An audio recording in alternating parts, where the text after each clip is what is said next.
CHAPTER II. The Topless Tower.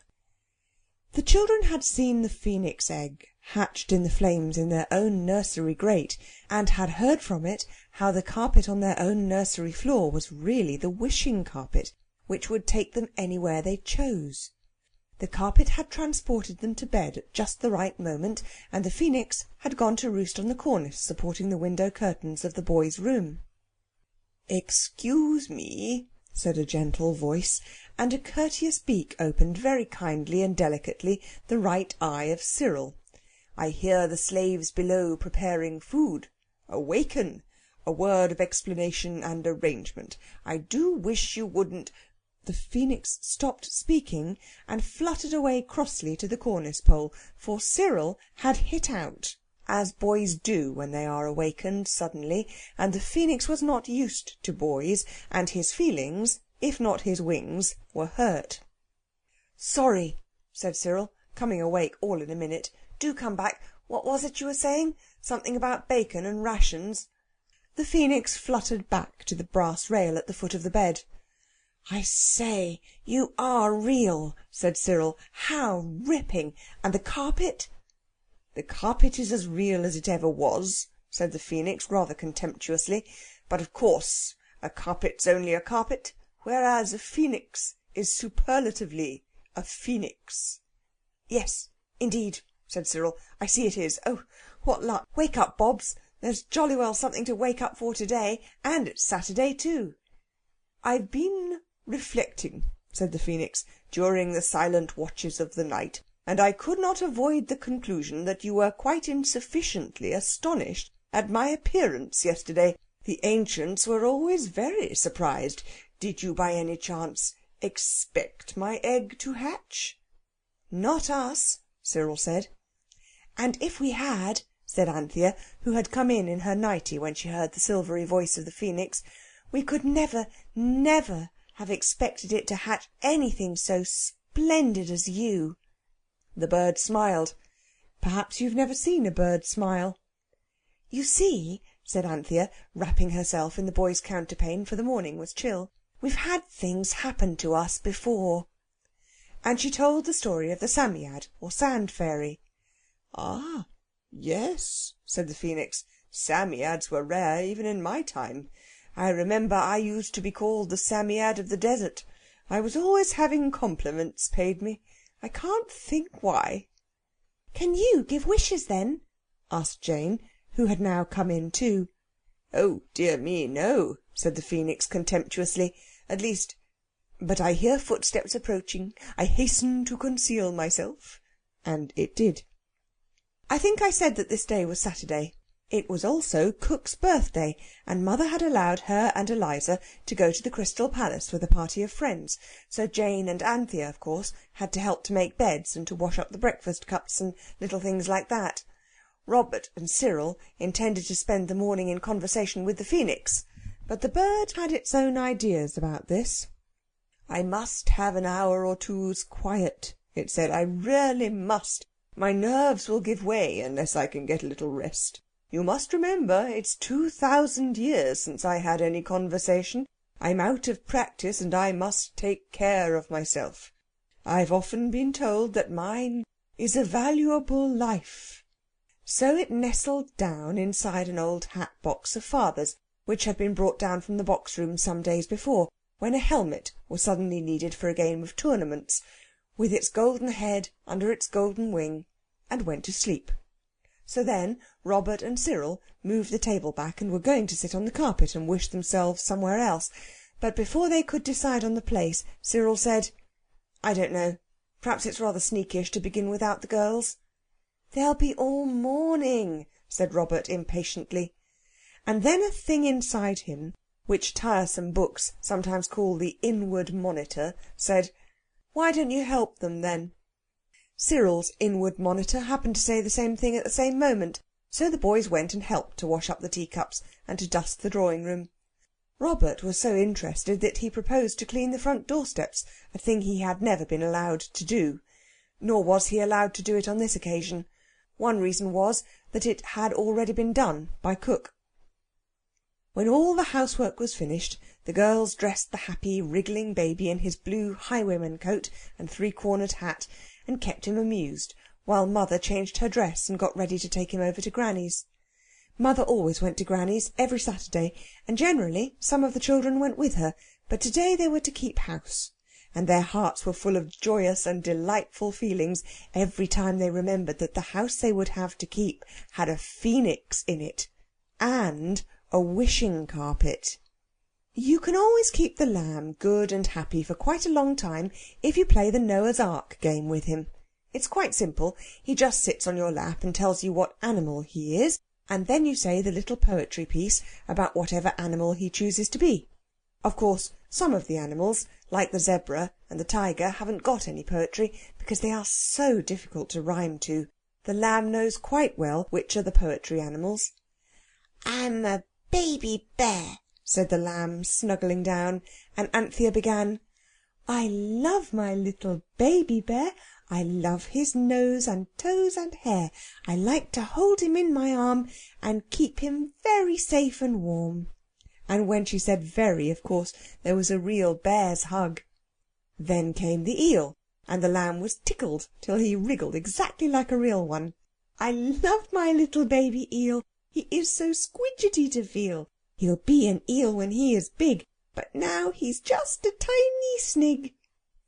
Perhaps you didn't know that a snig was a baby eel. It is, though, and the lamb knew it.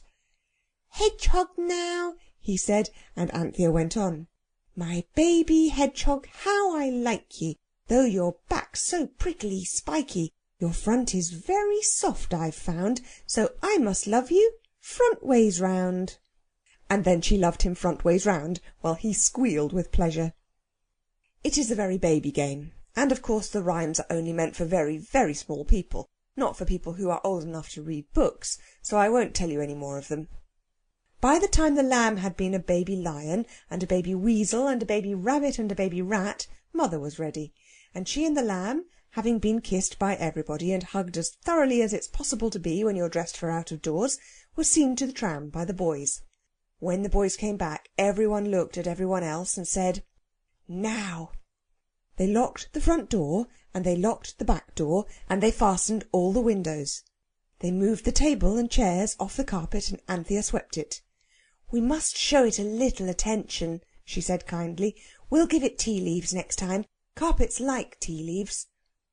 Then everyone put on its outdoor things, because, as Cyril said, they didn't know where they might be going, and it makes people stare if you go out of doors in November in pinafores and without hats.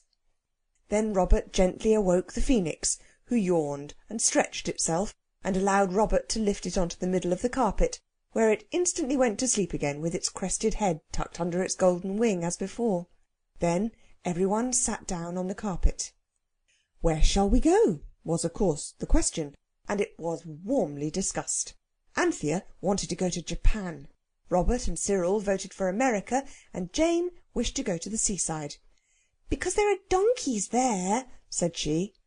"Not in November, silly," said Cyril, and the discussion got warmer, and still nothing was settled. "I vote we let the phoenix decide," said Robert at last, so they stroked it till it woke. "We want to go somewhere abroad," they said, "and we can't make up our minds where."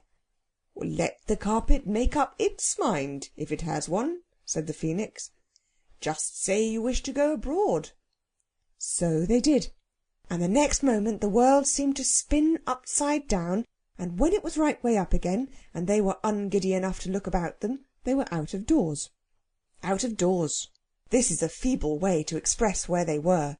They were out of the earth, or off it. In fact, they were floating steadily, safely, splendidly, in the crisp, clear air, with the pale, bright blue of the sky above them, and far down below the pale, bright, sun-diamonded waves of the sea.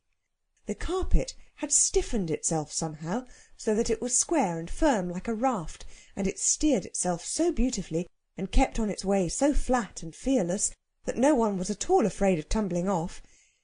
In front of them lay land. "The coast of France," said the phoenix, waking up and pointing with its wing.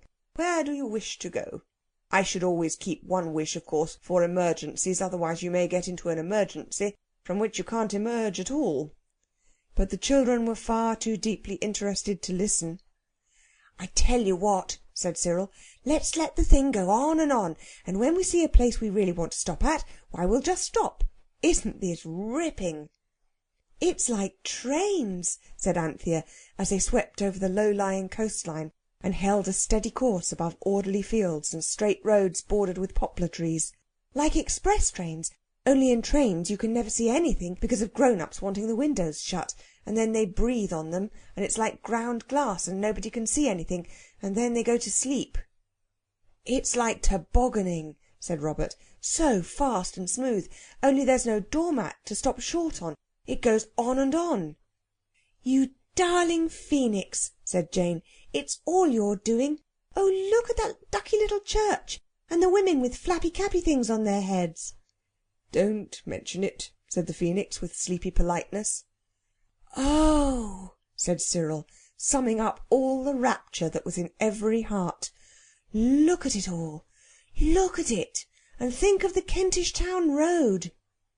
Everyone looked and everyone thought, and the glorious, gliding, smooth, steady rush went on, and they looked down on strange and beautiful things, and held their breath and let it go in deep sighs, and said "Ah" and "Ah," till it was long past dinner-time. It was Jane who suddenly said, "I wish we'd brought that jam tart and cold mutton with us. It would have been jolly to have a picnic in the air." The jam tart and cold mutton were, however, far away, sitting quietly in the larder of the house in Camden Town, which the children were supposed to be keeping. A mouse was at that moment tasting the outside of the raspberry jam part of the tart. She had nibbled a sort of gulf or bay through the pastry edge, to see whether it was the sort of dinner she could ask her little mouse husband to sit down to. She had had a very good dinner herself. It is an ill wind that blows nobody any good. "We'll stop as soon as we see a nice place," said Anthea. "I've got 3d, and you boys have the 4d each that your trams didn't cost the other day, so we can buy things to eat. I expect the Phoenix can speak French." The carpet was sailing along over rocks and rivers and trees and towns and farms and fields. It reminded everybody of a certain time when all of them had had wings and had flown up to the top of a church tower, and had had a feast there of chicken and tongue and new bread and soda-water. And this again reminded them how hungry they were. And just as they were all being reminded of this, very strongly indeed, they saw ahead of them some ruined walls on a hill, and strong and upright, and really to look at as good as new, a great square tower. "The top of that's just exactly the same size as the carpet," said Jane. "I think it would be good to go to the top of that, because then none of the natives, would be able to take the carpet away, even if they wanted to, and some of us could go out and get things to eat. Buy them honestly, not take them out of larder windows." "I think it would be better if we went," Anthea was beginning, but Jane suddenly clenched her hands. "I don't see why I should never do anything I want just because I'm the youngest. I wish the carpet would fit itself in at the top of that tower. So there!" The carpet made a disconcerting bound, and next moment it was hovering above the square top of the tower. Then slowly and carefully it began to sink under them. It was like a lift going down with you at the Army and Navy Stores. "I don't think we ought to wish things without all agreeing to them first," said Robert huffishly. "Hullo! What on earth?" For unexpectedly and greyly something was coming up all round the 4 sides of the carpet. It was as if a wall were being built by magic quickness. It was 1 foot high, it was 2 feet high, 3, 4, 5. It was shutting out the light more and more. Anthea looked up at the sky and the walls that now rose 6 feet above them.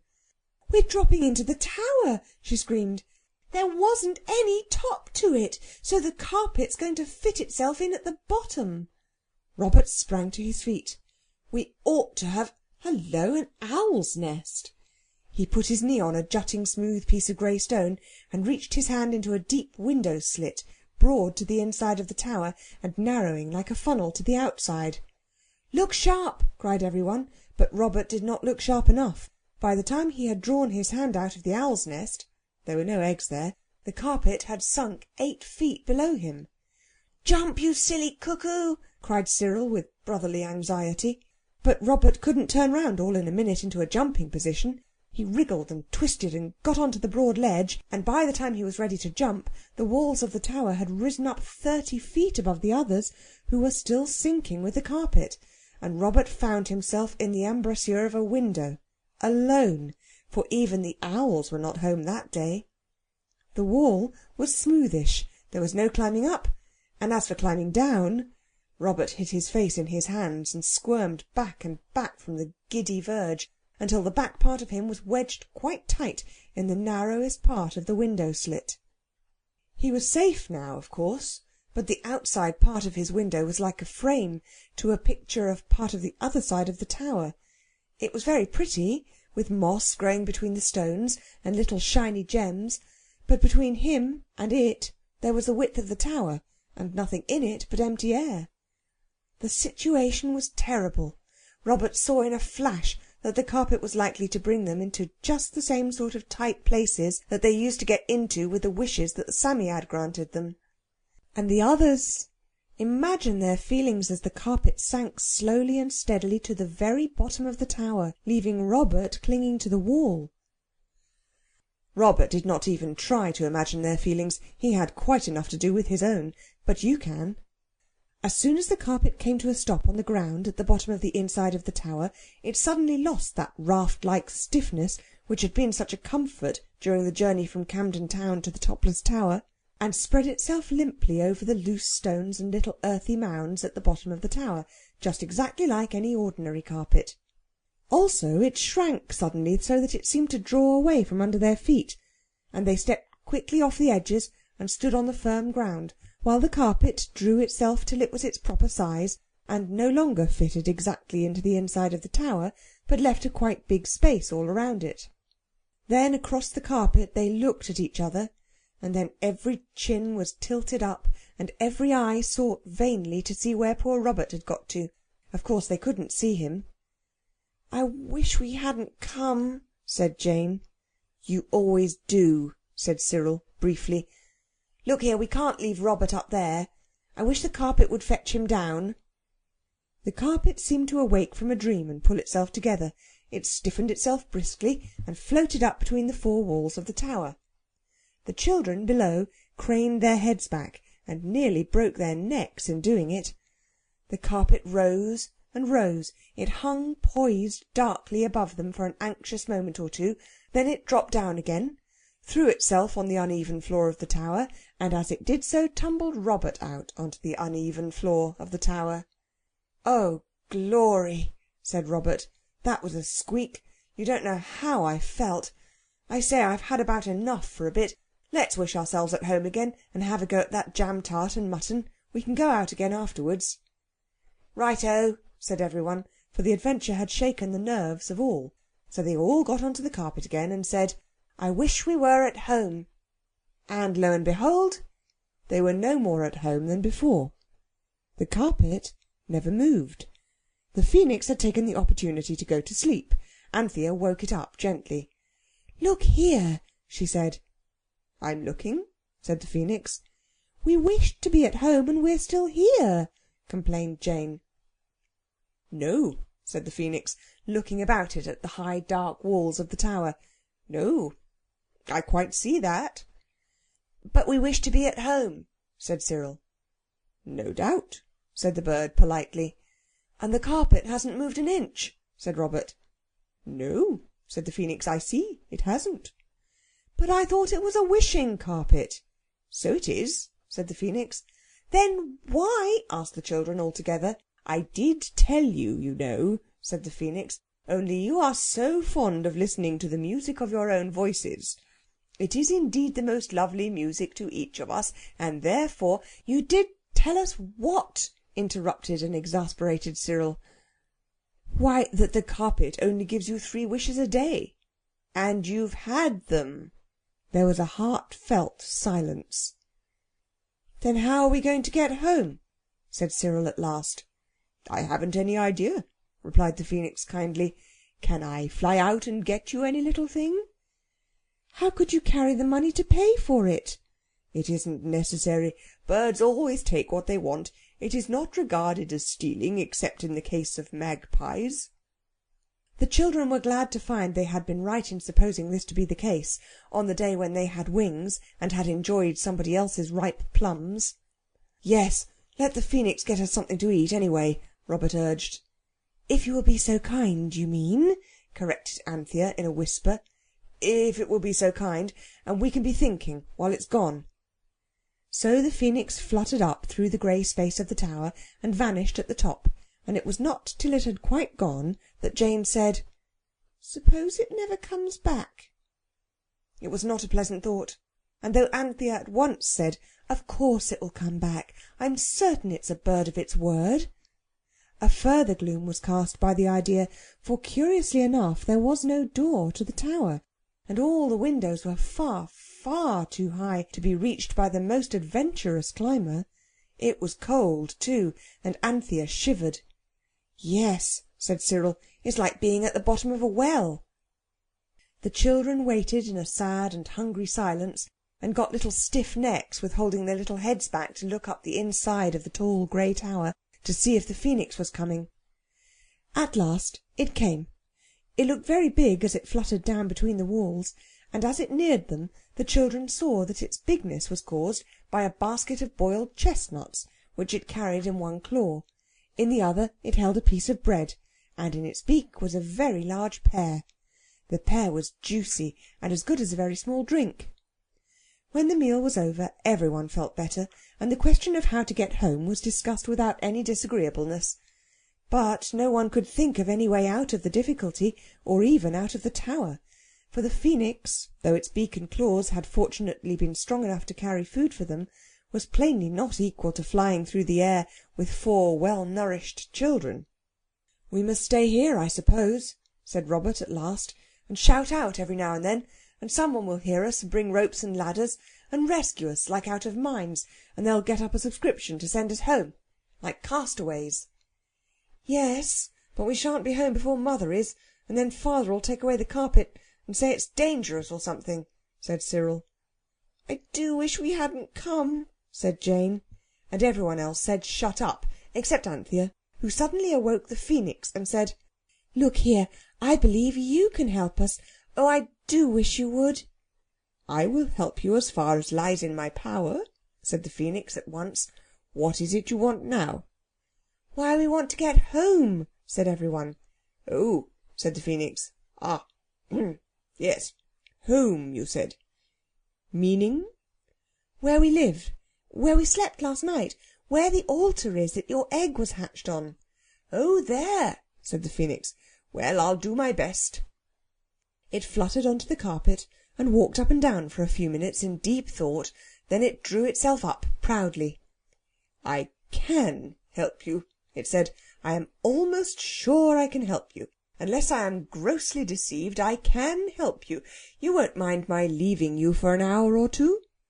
And without waiting for a reply, it soared up through the dimness of the tower into the brightness above. "Now," said Cyril firmly, "it said an hour or two, but I've read about captives and people shut up in dungeons and catacombs and things awaiting release, and I know each moment is an eternity. Those people always do something to pass the desperate moments. It's no use our trying to tame spiders, because we shan't have time." "I hope not," said Jane doubtfully. "But we ought to scratch our names on the stones or something." "I say, talking of stones," said Robert, "you see that heap of stones against the wall over in that corner? Well, I'm certain there's a hole in the wall there, and I believe it's a door. Yes, look here. The stones are round like an arch in the wall, and there's a hole. It's all black inside."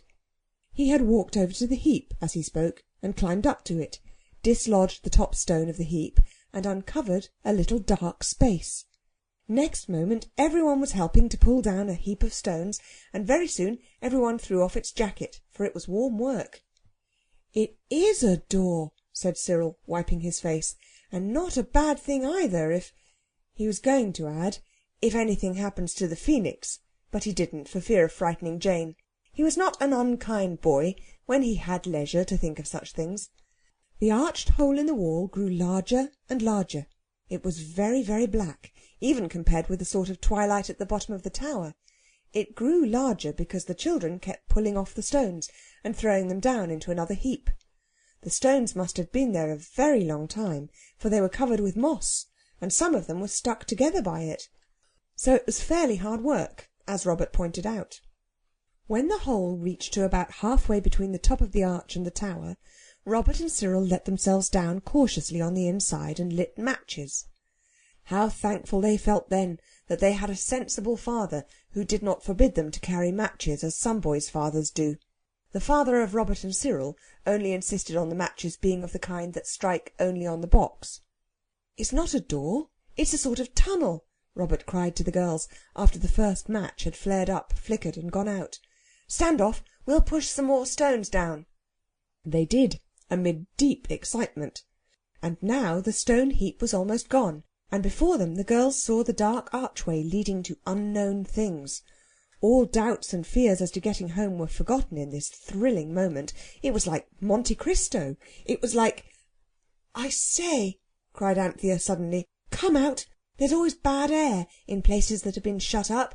It makes your torches go out and then you die. It's called fire damp, I believe. Come out, I tell you." The urgency of her tone actually brought the boys out, and then everyone took up its jacket and fanned the dark arch with it, so as to make the air fresh inside. When Anthea thought the air inside must be freshened by now, Cyril led the way into the arch. The girls followed, and Robert came last, because Jane refused to tail the procession, lest something should come in after her and catch at her from behind. Cyril advanced cautiously, lighting match after match and peering before him. "It's a vaulting roof," he said, "and it's all stone. All right, Panther, don't keep pulling at my jacket. The air must be all right because of the matches, silly, and there are...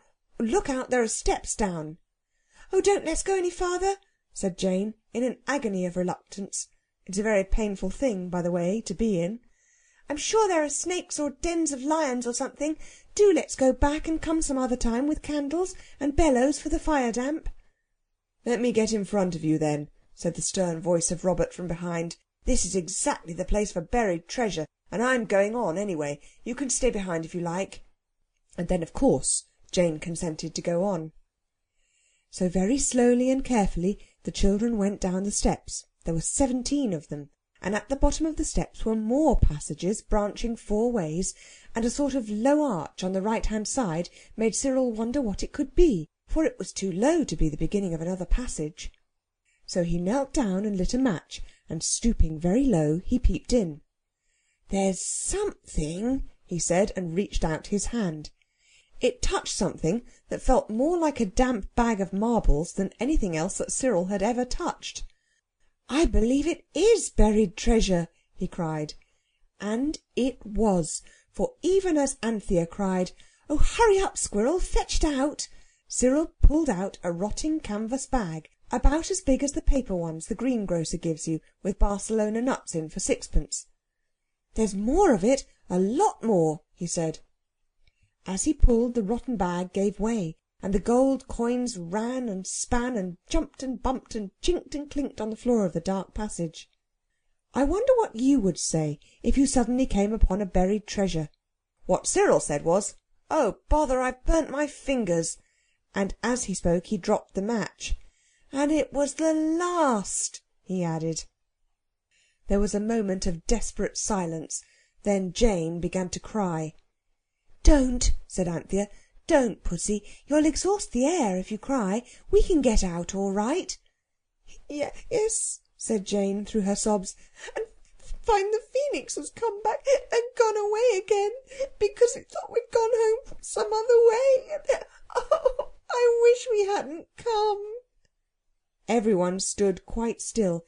Only Anthea cuddled Jane up to her and tried to wipe her eyes in the dark. "Don't," said Jane. "That's my ear. I'm not crying with my ears." "Come on, let's get out," said Robert. But that was not so easy, for no one could remember exactly which way they had come. It's very difficult to remember things in the dark, unless you have matches with you, and then, of course, it's quite different, even if you don't strike one. Everyone had come to agree with Jane's constant wish, and despair was making the darkness blacker than ever, when quite suddenly the floor seemed to tip up, and a strong sensation of being in a whirling lift came on everyone. All eyes were closed. One's eyes always are in the dark, don't you think? When the whirling feeling stopped, Cyril said, "Earthquakes!" and they all opened their eyes. They were in their own dingy breakfast room at home. And oh, how light and bright and safe and pleasant and altogether delightful it seemed after that dark underground tunnel. The carpet lay on the floor, looking as calm as though it had never been for an excursion in its life. On the mantelpiece stood the Phoenix, waiting with an air of modest yet sterling worth for the thanks of the children. "But how did you do it?" they asked, when everyone had thanked the Phoenix again and again. "Oh, I just went and got a wish from your friend the Psammead." "But how did you know where to find it?" "I found that out from the carpet. These wishing creatures always know all about each other. They're so clannish, like the Scots, you know, all related." "But the carpet can't talk, can it?" "No." "Then how did I get the Psammead's address? I tell you, I got it from the carpet." "Did it speak, then?" "No," said the Phoenix thoughtfully. "It didn't speak, but I gathered my information from something in its manner. I was always a singularly observant bird." It was not till after the cold mutton and the jam tart, as well as the tea and bread and butter, that anyone found time to regret the golden treasure which had been left scattered on the floor of the underground passage, and which indeed no one had thought of till now, since the moment when Cyril burnt his fingers at the flame of the last match. "What owls and goats we were!" said Robert. "Look how we've always wanted treasure, and now—" "Never mind," said Anthea, trying as usual to make the best of it. "We'll go back again and get it all, and then we'll give everybody presents." More than a quarter of an hour passed most agreeably in arranging what presents should be given to whom, and when claims of generosity had been satisfied, the talk ran for 50 minutes on what they would buy for themselves. It was Cyril who broke in on Robert's almost too technical account of the motor car on which he meant to go to and from school. "There," he said, "dry up. It's no good. We can't ever go back. We don't know where it is." "Don't you know?" Jane asked the Phoenix wistfully. "Not in the least," the Phoenix replied, in a tone of amiable regret. "Then we've lost the treasure," said Cyril. And they had. "But we've got the carpet and the Phoenix," said Anthea. "Excuse me," said the bird, with an air of wounded dignity. "I do so hate to seem to interfere, but surely you must mean the Phoenix and the carpet." End of chapter 2.